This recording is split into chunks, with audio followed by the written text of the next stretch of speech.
high-stakes debate for the Democratic candidates in one of the most competitive congressional districts in the country. The Northeast Valley's first congressional district covers parts of Phoenix, Scottsdale, Paradise Valley, and Fountain Hills. It is one of the wealthiest districts in the state.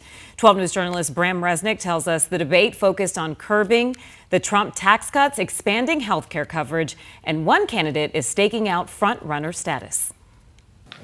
4 Democrats took part in Arizona PBS's candidate conversation, moderated by Ted Simons. Here are the top takeaways. It is about electability. It is about who is the strongest person to take on whoever comes out of that Republican nomination.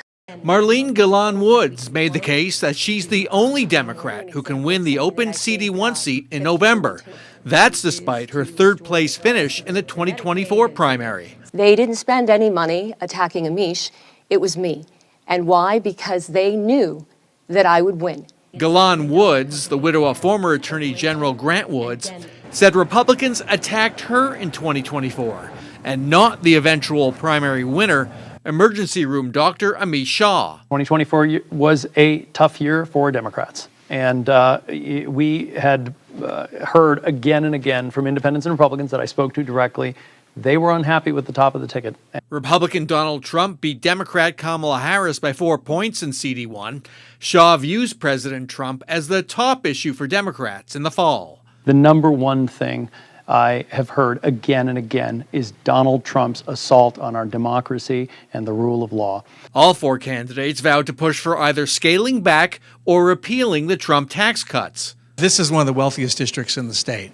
How do you think ending tax cuts is going to go over in a general election? As I said in the debate, I think very easily. I'm talking to Republicans, independents, and Democrats, and they want what's right for America. They're not focused on just simply getting rich. That's not the people of this district.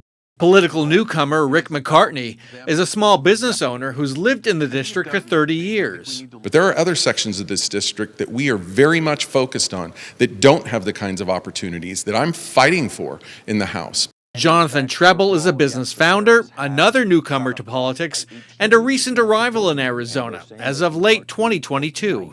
I've planted roots here. My daughter has been going through public schools here since I moved here, and I'm excited to be here for a long time and support the state. Treble's own medical scare exposed him to gaps in health care coverage. I support Medicare for all, yes, and I think we need bold leadership, and we need programs like Medicare for all. It is the simplest answer. It would actually save us all money, and it would make sure everybody has health care. Early ballots for the July 21st primary election will be mailed to voters on June 24th. In Phoenix, Bram Resnick, 12 News.